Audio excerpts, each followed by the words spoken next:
My name is Lucas Campbell. Together with my friend Mia Miller, we discovered the truth. Monsters are real. Now, we're going on the search for them.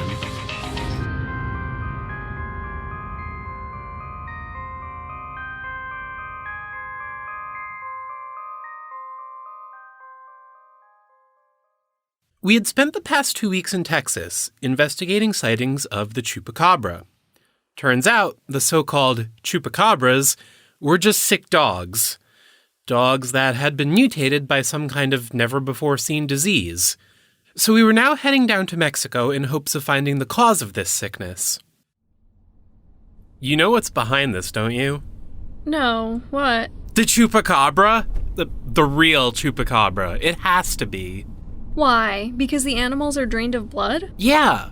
I mean, I know the canids did that too, but they only attacked smaller animals. Dogs, cats, chickens. But this thing is attacking goats, sheep, cows. Can you think of any other creature with that MO? I guess not. Not in this part of the world, at least. Vampires stick to Europe. Lucas, I swear to God. I'm kidding! But my point stands. Until we see anything that suggests otherwise, I'm gonna be on the lookout for Chupacabras, which is so awesome. I'll give you the benefit of the doubt for now. We could be on the trail of really anything right now. A Chupacabra is as likely as anything else. Give me the lowdown. Well, first off, I'd say that the Chupacabra is hands down the coolest cryptid out there. Wow, you did some real in-depth research there. I'm getting to it, just let me enjoy this. So, like I mentioned a few weeks ago, Chupacabras are a pretty recent phenomena. The name means goat sucker for its tendency to drain the blood of livestock. Now, the first possible Chupacabra activity actually occurred in the 70s. In the Puerto Rican town of Moca, many farms reportedly found animals dead and drained of blood. I couldn't find any reports of actual sightings from this period, but the deaths were all attributed to something that they called the vampire of Moca. Things quieted down for a while, and the real beginning of the Chupacabra story begins in 1995. March, to be exact. Still in Puerto Rico. Now, in the first attack, 8 sheep were found dead with 3 puncture wounds, all drained of blood. 3 puncture wounds? Yeah, apparently. Most reports do mention that. Doesn't sound like fangs. No. But throughout that summer, another 150 animals were found dead. And that August, Madeline Tolentino gave the very first eyewitness account. She claimed she was at home and saw it through a window. She said it was around 4 feet tall, bipedal, had really short fur, big black eyes, and distinctive spines down its back. She also said, well, I'll just read the quote directly. I even got down on the floor to see if it had genitals. It had nothing at all. It was plain and sealed. She was certainly thorough. Yeah, guess so. The other famous sighting came from a family in the city of Caguas. They claimed that the Chupacabra broke into their house through a window, destroyed a teddy bear, and left behind a trail of slime and a piece of rancid meat on the windowsill. They didn't get a good look at it, but they said it had huge red eyes and hairy arms. What? What? Did you just read me a Mad Lib? Yeah, it's really weird, I know. So there were a lot more sightings and animal deaths over the next year, and a lot of different descriptions. Some claimed it hopped like a kangaroo, others say it had wings and could fly, some said it acted like a monkey. The details that come up most often are the spines down its back, like Madeline claimed, and also that it was more like a lizard covered in scales. Now, in the years since, the Chupacabra has been blamed for animal deaths all throughout South America, Central America, and even up into Mexico. That's a lot to unpack. It's certainly a unique creature. So, it drinks blood. You said some people saw it with wings? Yeah, apparently. Maybe some sort of species of giant bat? Or at least a relative of bats. Could be. What? Nothing. Lucas, I swear to God, if you think it's an alien... Oh, come on! It's gotta be an alien! Animals don't just spontaneously show up in the past 25 years. I can't even with you sometimes. It's not an alien. Whatever it is, it's just really good at remaining unseen. Which, may I remind you, applies to all cryptids. I know. Though, I wonder if it is related to some other better-known cryptid. Maybe they're like evil frogmen or something. Ugh, God, I hope not. Though, speaking of aliens, there is actually a theory I think you'll enjoy. About aliens? I doubt it. Well, actually no, or kinda, but not really. Are you familiar with the film Species? I don't think I've seen it, but it's about an alien chick or something, right? Yes. The movie's about a group of people trying to track down this human-alien hybrid before she can mate with a human and reproduce. Gross. What does this have to do with the Chupacabra? Well, Species came out in 1995. And apparently Madeline Tolentino saw the film a few weeks before her big sighting. Oh. Oh, damn. Yeah. A guy named Benjamin Radford researched the Chupacabra for years and wrote a book on the subject. He came to the conclusion that after seeing the movie, Tolentino had aliens on the brain, and when she claimed to see something, she gave a description that matched the alien in the film. And all the later sightings would have just been copycats. Exactly. I don't buy it, though. Why not? Well, I looked up the alien from the movie, and it really doesn't look like the Chupacabra at all. Remember Tolentino said it was covered in short fur? The alien in the movie has, like, this smooth bug carapace. It's got spines, but that's about it. And, well, here's a picture of it. Oh. Oh boy. Those are some giant alien boobs. Yeah. I don't think I saw any reports that said the Chupacabra had a D cup. Hell, Tolentino even specifically said that it didn't have any visible genitalia. Yeah, I mean, boobs aren't genitals, but yeah, I think that would be hard to miss. So, having said all that, who knows what we're gonna find out there? Answers, hopefully. Once we crossed the border into Mexico, we headed for the nearby town of Rio Bravo. We rented a room and waited to hear from Dr. Salazar. Hey, so I just got another email from that professor. Oh yeah? Salazar won't be meeting with us. Why not? He left town, actually. Wait, what? Why? Well, apparently he was grilled by some very hostile, professional-looking men. Professional looking? What does that even mean? I don't know, suit and tie? It seems like they basically interrogated him about the research he'd been doing. Apparently it left him pretty shaken. He's done with us Americans, and he's abandoning his research. Shit. Yeah. Who the hell would have been accosting this guy? Who knows? CDC? FBI?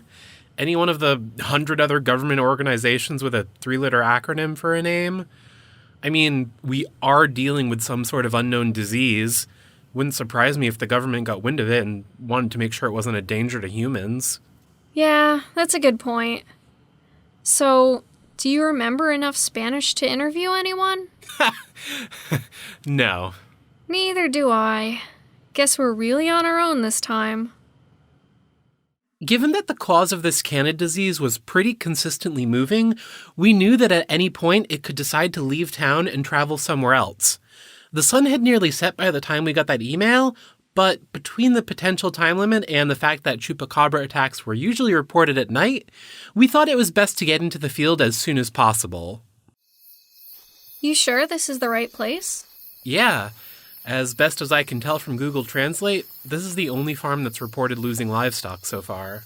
Hopefully it'll stay in the area for at least a few more days, whatever it is.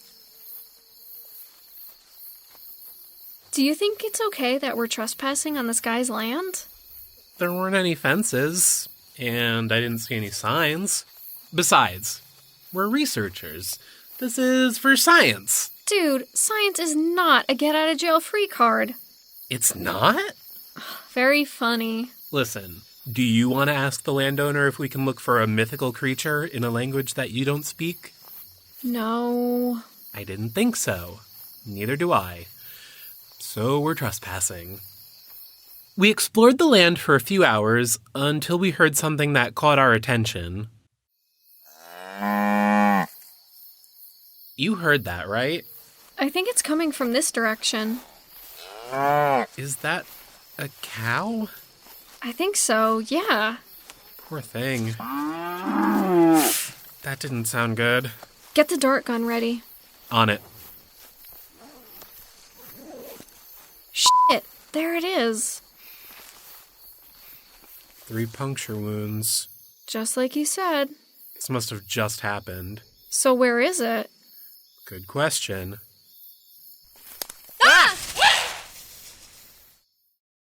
Have you ever heard the phrase, "It's more afraid of you than you are of it"? I'm pretty sure that's exactly what happened. The creature, which I was now convinced was a chupacabra, hopped out from a nearby bush, taking us by surprise. Apparently, we also surprised it because it turned tail, literally, and ran off into the woods. Are you sure we'll be able to find it? Can you just be quiet and let me try? Sorry. Hold up. You hear that? No? I think we're close. There! Oh, that's disgusting. Oh. After tracking the chupacabra for about half an hour, we finally caught up with it, just in time to see it catch a small rabbit. It extended something like a tongue, for lack of a better word, and stuck it into the rabbit. After a few minutes, it finished its meal and darted into a nearby hole in the earth. Well, it definitely drains blood. So, what do you think this is? A nest? Technically, it's a burrow, but yeah. If they live underground, that could explain why sightings are so rare. Should we stake it out? Yeah, but let's head back for now. We definitely spooked it, so I don't think it'll come back out again tonight. We can come back during the day tomorrow. Place some cameras, maybe set up one of the traps. By the time we finally made it back to our room, it was almost sunrise. We collapsed into our beds and slept until almost noon. After eating breakfast and getting all of our equipment ready, we started back out to the lair of the chupacabra. Nearing the farm, though, we were met with a foreboding sight. Oh, God. That's a lot of smoke. In the direction we're headed. It can't be a coincidence. We continued to make our way towards the burrow we had found the previous night, following the plume of dark smoke trailing into the sky. When we finally arrived, we found the source of the smoke. The chupacabra's home, and everything around it for about 20 yards in every direction, had been reduced to glowing cinders. No. What the hell? Oh, God. Look at all the bones. Are those... Hatchlings. Yeah. They were. How did this happen? That hunter. You think he did this? Of course he did. Look around. This wasn't just some wildfire. This was intentional. He probably drove down here the same time we did. That bastard. That fucking bastard. If I ever see that mother again, he's dead.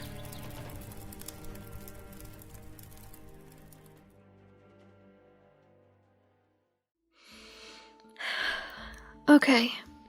Field notes. Chupacabra. To my great surprise, the chupacabra is in fact a real creature. An utterly and completely bizarre one at that. It was small, only about 3 feet high at the shoulders. Overall, the shape of its body resembled a kangaroo, but only in the vaguest sense. It was bipedal, with large, well-developed back legs and a long tail that seemed to serve as a counterbalance. Also, like a kangaroo, it seemed to move mostly by hopping. Color was hard to tell in the dark, but it appeared to be bluish-green, spotted with red. It did have large reddish eyes, but no pupil that we could see. My best guess is that it might have had some sort of nictitating membrane, the translucent eyelids some animals have. They didn't glow, but they did reflect light. There were long spines along the creature's back, ranging from the back of the neck to the base of the tail. It also had a series of, I don't know, depressions along its neck? Maybe some sort of sensory organ?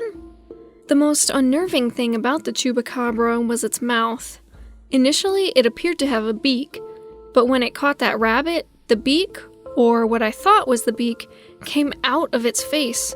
It was like a 3-pronged tongue, and the beak made up the points of each prong. I'll be honest, it's totally unlike anything I've ever seen. It explains the 3 puncture wounds in its prey, but not much else. Now, behavior-wise, I would say the Chupacabra is dangerous, given that it routinely kills cows and sheep, but it also appeared to be extremely skittish when we encountered it. All in all, I'm at a complete loss. I have no idea what the Chupacabra could be. Quite frankly, it could very well represent an entirely new branch of the animal kingdom that's never been documented before. Like, split off from everything else at the dawn of time. That's how different it is. Of course, Lucas is now convinced that the Chupacabra was an actual alien, and that it was the only one on Earth, which I'm ignoring because it's obviously stupid. How would it have reproduced if there was only one? Anyway, given how sporadic sightings are, there's nothing we can do right now. We probably should have collected some of the bones for testing, but I just couldn't. If this creature really was the source of the mutant canids, then maybe, hopefully, it's over? I'll be keeping an eye out for any more sightings in the future. All in all, though, we've got no real answers. End field notes.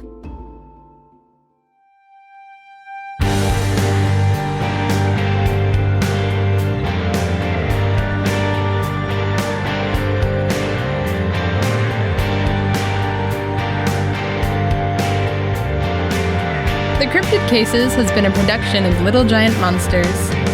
If you enjoyed the show, please consider leaving a review on iTunes. If you'd like to follow us on social media, search for Little Giant Monsters on Facebook, Twitter, and Instagram. Or visit littlegiantmonsters.com. Visit our website or Facebook to see Mia's sketches the Monday after each new episode. If you have questions or comments, email littlegiantmonsters@gmail.com. Thanks for listening, and see you again soon.